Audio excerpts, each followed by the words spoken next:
when I started a political party, I think for me, what I was thinking about was the positive effects that it would change within our country. Having traveled, having advised a sitting president, having advised the African Union, I understood the power and the potential of Africa. And I wasn't aware that when you run for politics, you're not actually running against people that love the country. You're running against people that benefit from the country. And I think that's been a very rude awakening, because we'd all like to think that everybody who's running for president or running a political party, they're doing so because they love the people, they love the country. And I think for me, the hardest part has been accepting that there are people who don't love South Africans, who don't love the country, who to them, the country is a business transaction. To them, it's them building their own wealth and them securing a bag.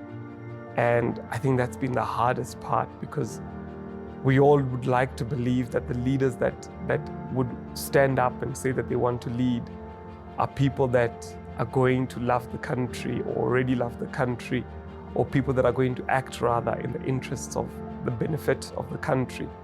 But you begin to see that these are people that are acting in the interest of themselves and a few individuals. And it becomes scary when you think about it, because the things that people have said are true, that they are cults, money cults, and to them they want to take control of the country and ensure that nobody else destabilizes or gets them out of that position.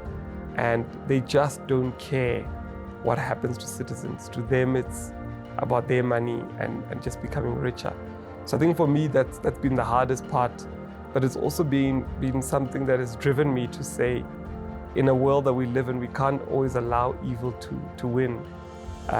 Good has its place in this world and must win. We must arise from these frustrations that we all experience in South Africa. And we must truly rise to a new life. What do South African politicians do currently?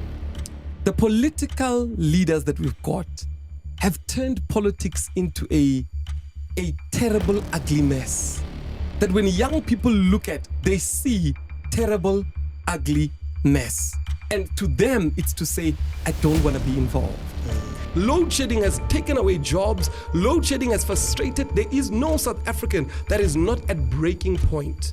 If as black people, we are watching white people fund all those political parties, and we know that there's been a history of apartheid in our country where white people were put first and black people were put last.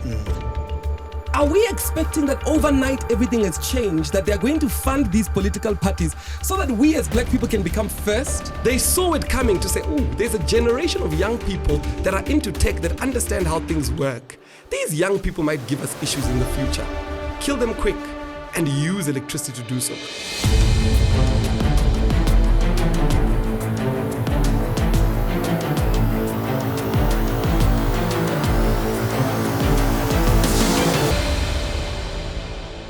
And really what it is we don't need politicians leading in this country. Politicians in this country are people that gather up people in stadiums and cause them to sing songs and cause them to be excited. What we really need is we need ideas to lead. And ideas don't really sit with the politicians.